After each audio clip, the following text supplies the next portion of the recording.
Shalom, nama saya Devina Felicia Sinaga. Pada hari ini saya akan membagikan khotbah saya yang berjudul Pernikahan yang Bahagia. Baik, sebagai pembuka untuk memulai khotbah pada hari ini, ada baiknya kita untuk berdoa, untuk berterima kasih dan mengucap syukur kepada Tuhan dan memohon penyertaan dalam ibadah ini. Mari kita berdoa. Tuhan Yesus yang baik, saat ini kami hendak mendengarkan firman-Mu.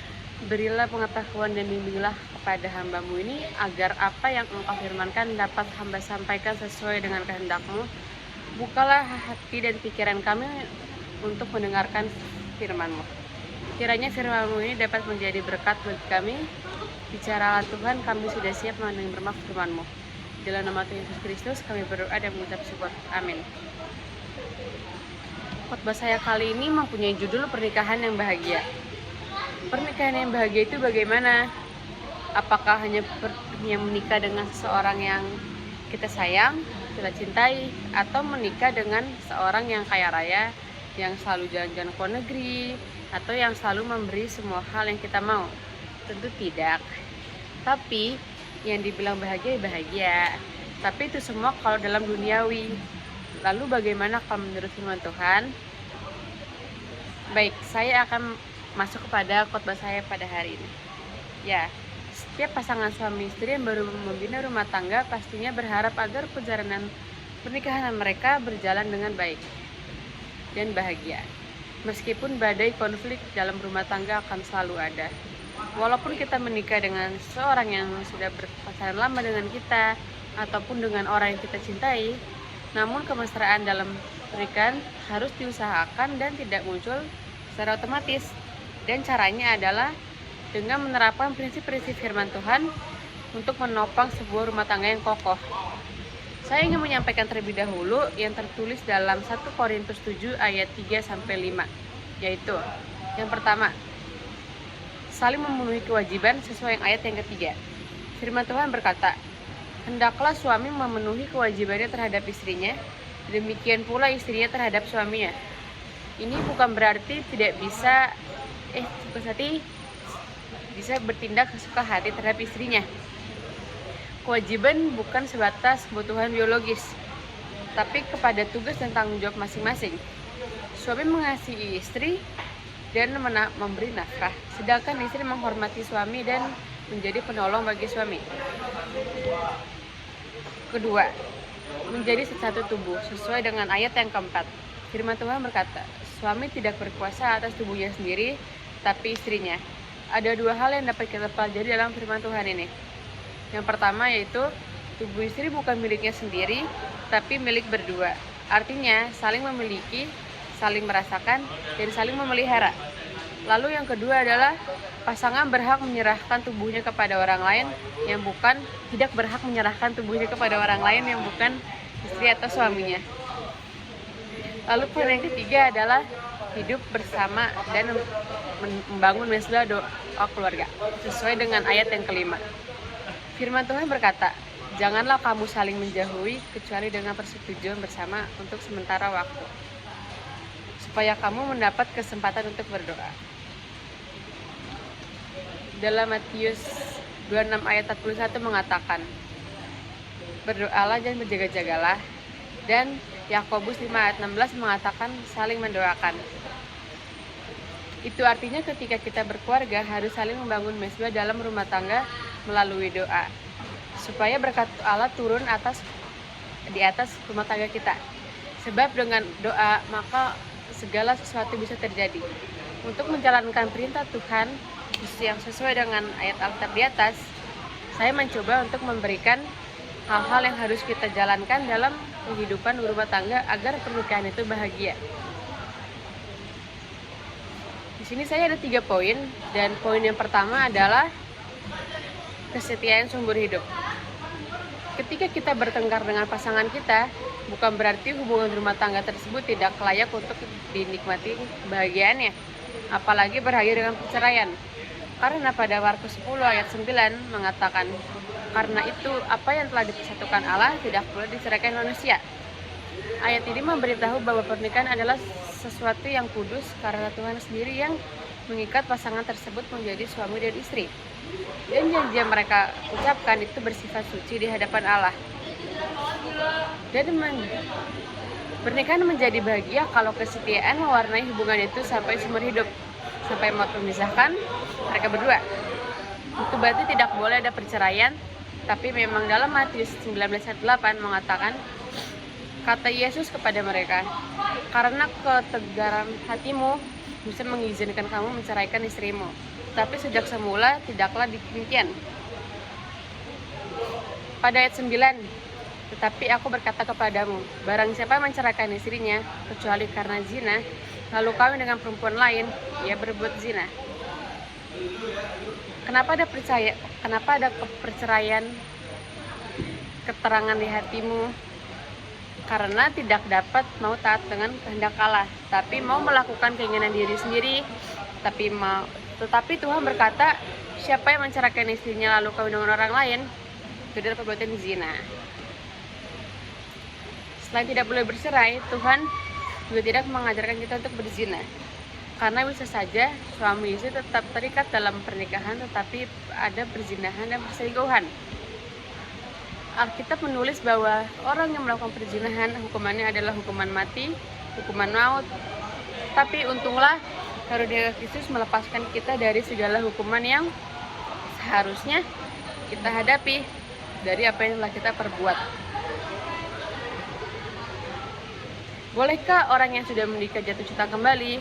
Jawabannya tentu saja boleh. Jatuh cinta berulang kali, tetapi harus pada orang yang sama, yaitu pasangan kita. Artinya kita boleh memusatkan cinta hanya pada pasangan kita dan harus menghindarkan percobaan yang bisa membuat kita tertarik dengan orang lain yang bukan merupakan pasangan kita. Kita juga tidak boleh membandingkan pasangan kita dengan orang lain. Karena percayalah, apa yang telah Tuhan berikan kepada kita adalah yang terbaik bagi kita. Bahaya bagi yang lain adalah iseng. Kadang-kadang kita masih cinta dengan pasangan kita, tapi karena rasa iseng dan kurang kerjaan, kita kemudian mengikuti nafsu, maka kita akan jatuh dalam perselingkuhan. Untuk itu kita harus selalu mengontrol pikiran dan fantasi supaya pikiran kita tetap bersih dan kata-kata kita tetap bersih, hati kita bersih dan hidup kita berkenan kepada Tuhan, sehingga kita memiliki kesetiaan dalam seumur hidup kita. Lalu saya akan masuk kepada poin yang kedua. Poin yang kedua adalah pasangan yang tidak membawa kesalahan-kesalahan dari masa lalu. Poin kedua, pasangan tidak membawa kesalahan dari masa lalu adalah kebanyakan pasangan suami istri yang bertengkar itu karena ketika bertengkar dan tidak ada kata maaf yang diucapkan oleh salah satu dari mereka, dan mereka memiliki untuk saling mendiamkan. Biasanya kalau suami memilih untuk keluar rumah lalu tidak pulang hingga larut malam, dan bahkan bisa saja baru pulang keesokan harinya. Dan kebanyakan istri mengurung dirinya di kamar dan curhat dengan sahabat ataupun keluarganya. Kejadian seperti ini juga bisa terjadi dalam rumah tangga yang berawal dari pacaran yang sudah bertahun-tahun, yang kelihatannya sangat langgeng sekali, dengan orang yang sangat cintai tentunya. Hal ini jelas sangat merugikan. Sakit hati, patah hati, galau, apalagi kalau sampai berantem yang selalu curhat ke orang lain, lalu orang itu sudah memberikan saran, tapi tetap saja kita tidak pernah mendengarkan sarannya, yaitu akan membuat orang yang beri saran itu tentunya akan sangat kesal ya. Padahal pada Efesus 4:26 mengatakan, apabila kamu menjadi marah, janganlah kamu berbuat dosa. Janganlah matahari terbenam sebelum amarahmu padam. Jelas firman itu melarang kita untuk terus-menerus berada dalam amarah kita. Jadi lebih baik kita untuk saling mengampuni. Biasanya mereka yang bertengkar hingga berhari-hari karena pasangan tersebut selalu membawa kesalahan-kesalahan dari masa lalu. Jadi yang awalnya konfliknya hanya satu, lalu karena ada masalah yang dari masa lalu yang terus-menerus dibawa, konflik tersebut menjadi panjang. Saat konflik sudah mulai reda, tapi salah satu mereka ada yang ngomong, ya kamu dulu juga seperti itu kan? Jadinya tidak ada yang mengalah dan akhirnya bertengkar kembali. Dalam Lukas 6 ayat 37 juga mengatakan, "Janganlah kamu menghakimi, maka kamu pun tidak akan dihakimi. Dan janganlah kamu menghukum, maka kamu tidak akan dihukum. Ampunilah dan kamu akan diampuni." Jadi, dalam masa lalu, karena tidak ada untungnya juga kalau kita terus-menerus membahas hal tersebut. Hal yang di masa lalu sudahlah terlanjur terjadi dan tidak dapat kita ubah.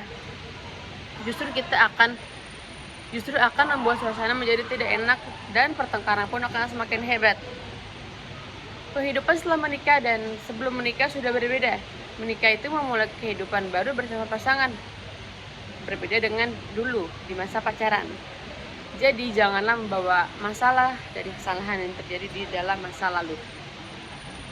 Lalu poin yang terakhir, yaitu poin yang ketiga, adalah pernikahan yang dipenuhi oleh kasih. Di dalam Kolose 3 ayat 9, janganlah lagi diajarkan bahwa suami harus mengasihi istrinya. Dalam Titus 2 ayat 4 sebaliknya. Perempuan lebih tua harus mengajarkan perempuan yang lebih muda untuk mengasihi suaminya. Berarti keduanya harus saling mengasihi satu sama yang lain. Tetapi kasih itu tidak terjadi secara otomatis dengan mengucapkan janji pernikahan dan meletakkan cincin pada jari manis di pasangan kita. Kasih adalah sesuatu yang harus diusahakan. Anehnya, orang yang pacaran itu kasihnya romantis banget, sedikit-sedikit lihat fotonya saja mukanya langsung merah, gitu ya. Mukanya senyum-senyum. Tetapi ketika sudah melamar menikah, semuanya terasa saja. Apakah kasih itu sudah pudar? Sebetulnya pada waktu pacaran, kasih romantis yang kita miliki, tapi ketika menikah, romantis sudah menjadi kasih praktis. Lalu bagaimana caranya? Kasih berarti memberikan uang belanja yang cukup kepada istri. Kasih itu praktis juga bukan kalau istri lagi kerepotan, maka suami harus menolong istri untuk membereskan rumah, sehingga kasih itu benar-benar terwujudkan dalam rumah tangga kita. Seperti yang tertulis dalam Efesus 5 ayat 25, suami-suami, teruslah kasihi istrimu, sebagaimana Kristus juga mengasihi sidang jemaat dan menyerahkan dirinya baginya. Cinta antara suami istri harus sangat kuat sehingga mereka rela mati demi hidupnya. Dalam Efesus 5 ayat 22 sampai 23, Paulus menjelaskan tanggung jawab suami dan istri bahwa hendaklah istri-istri tunduk kepada suami mereka sebagaimana Tuhan, karena suami adalah kepala atas istrinya, sebagaimana Kristus juga adalah kepala atas sidang jemaat. Ini berarti tidak bahwa semua orang suami lebih baik daripada istrinya. Yehova menganggapkan peran istri sangat berharga.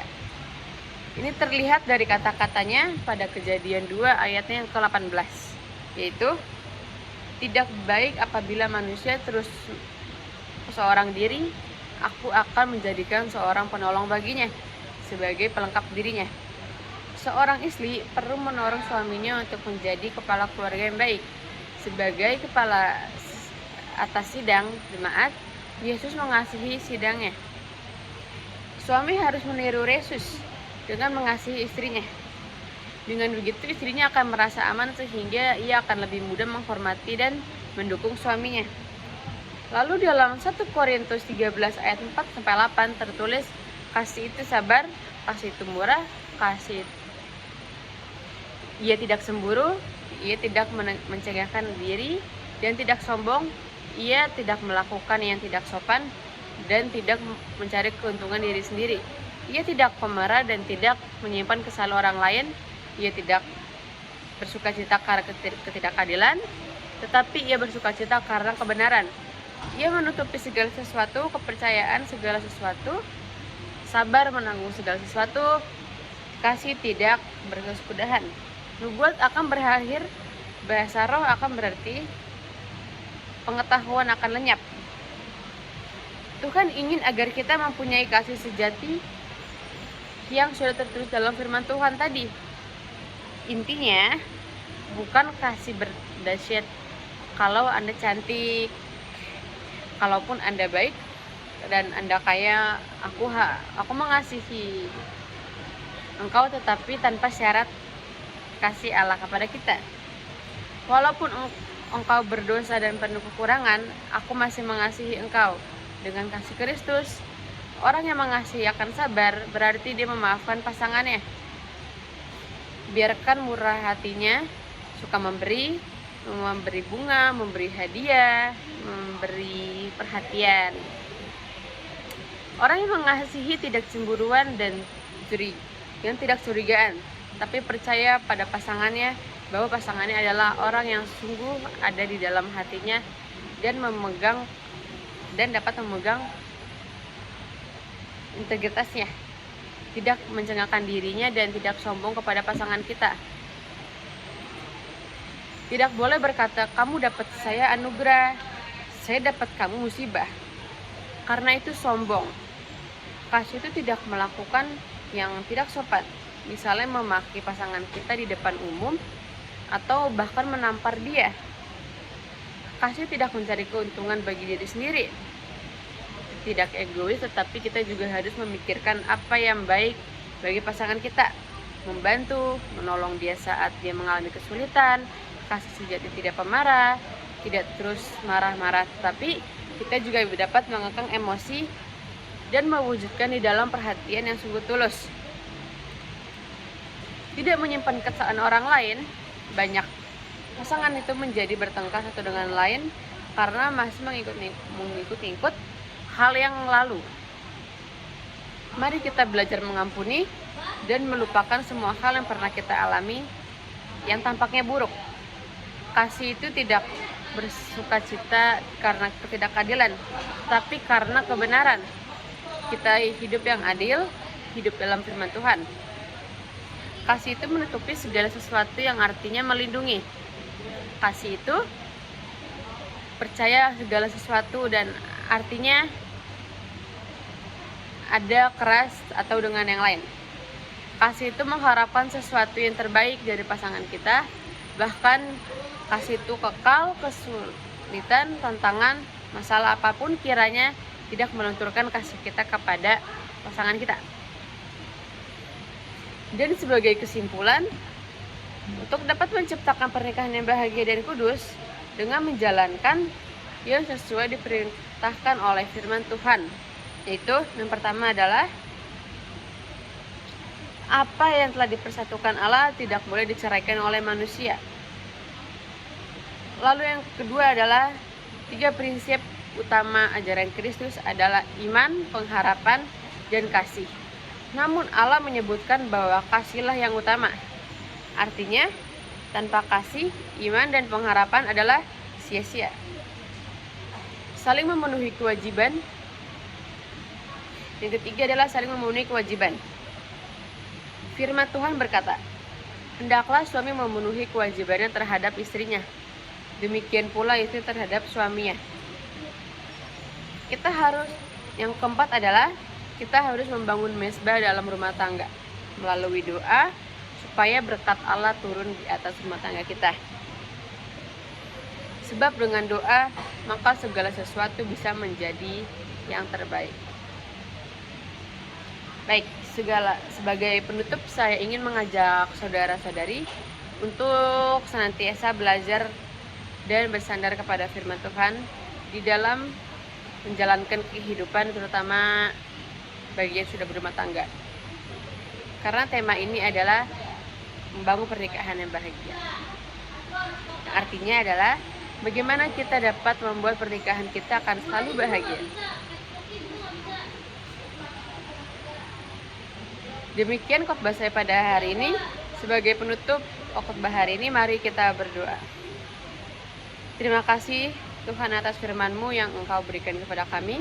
Kiranya apa yang Engkau firmankan bisa kami tanam di hati kami masing-masing, dan kuatkanlah kami untuk melakukan apa yang Engkau firmankan sesuai dengan kehendak-Mu. Biarlah perkataan-Mu menyegarkan jiwa kami, menghidupi hati yang lemah dan lesu, dan membangkitkan harapan dan kasih.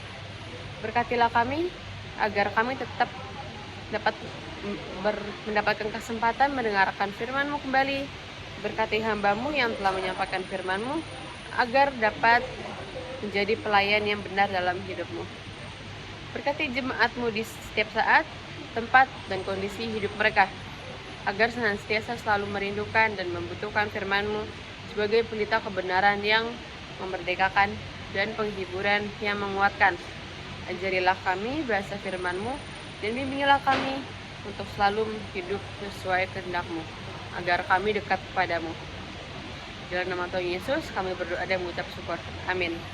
Sekian khotbah saya. Terima kasih.